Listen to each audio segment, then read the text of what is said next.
ఈ 2.5 ఏళ్ల కాంగ్రెస్ ప్రభుత్వ పరిపాలనలో ముఖ్యమంత్రి రేవంత్ రెడ్డి గారు, ఉప ముఖ్యమంత్రి బట్టి విక్రమార్క గారు, వ్యవసాయ శాఖ మంత్రివర్యులు తుమ్మల నాగేశ్వరరావు గారి పరిపాలనలో తెలంగాణ రాష్ట్రంలో వ్యవసాయం పండుగగా మారిందని మరి స్పష్టంగా అర్థమవుతుంది.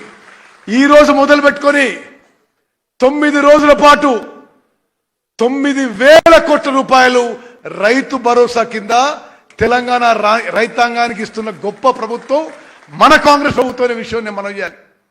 అదేవిధంగా రైతన్నలు గమనించాలి. ఈ 2.5 ఏళ్లలో స్వతంత్ర భారతదేశ చరిత్రలో 29 రాష్ట్రాల్లో ఎప్పుడూ పండనటువంటి వరి పంట పండింది. రికార్డు స్థాయిలో వరి పంట పండింది. రికార్డు స్థాయిలో కొనుగోలు చేసినాము.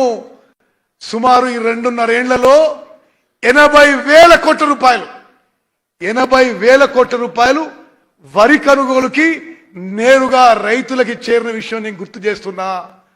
అన్ని విధాలుగా రుణమాఫీ కానీ, రైతు భరోసా కానీ, వ్యవసాయానికి ఉచిత విద్యుత్ కానీ అన్ని విధాలుగా రైతులకి మేలు చేసేది ఈ రోజు మన కాంగ్రెస్ ప్రభుత్వం విషయం మనం ఎప్పుడూ మర్చిపోవద్దు.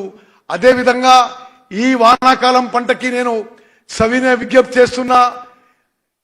బయట మార్కెట్, అంతర్జాతీయ మార్కెట్, దేశీయ మార్కెట్ అనుగుణంగా 7 రకాల సన్నాల వెరైటీలు ప్రకటించడం జరిగింది.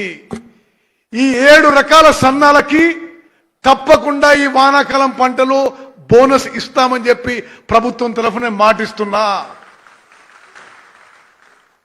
అన్ని విధాలుగా రైతుల్ని ఆదుకోవడానికి మరి తెలంగాణలో మొత్తం తెలంగాణ సస్యశ్యామలం చేయడానికి నీటిపారుదల శాఖ కూడా నిరంతరం కృషి చేస్తుందని చెప్పి మనవి చేస్తూ మరి ఈ సందర్భంగా ముఖ్యమంత్రి గారికి, ఉప ముఖ్యమంత్రి గారికి, వ్యవసాయ శాఖ మంత్రివర్యులకి, చీఫ్ సెక్రటరీ గారికి అందరికీ నా శుభాకాంక్షలు, నా అభినందన తెలియజేస్తూ ముగిస్తున్నాను. జై హింద్, జై కాంగ్రెస్, జై తెలంగాణ.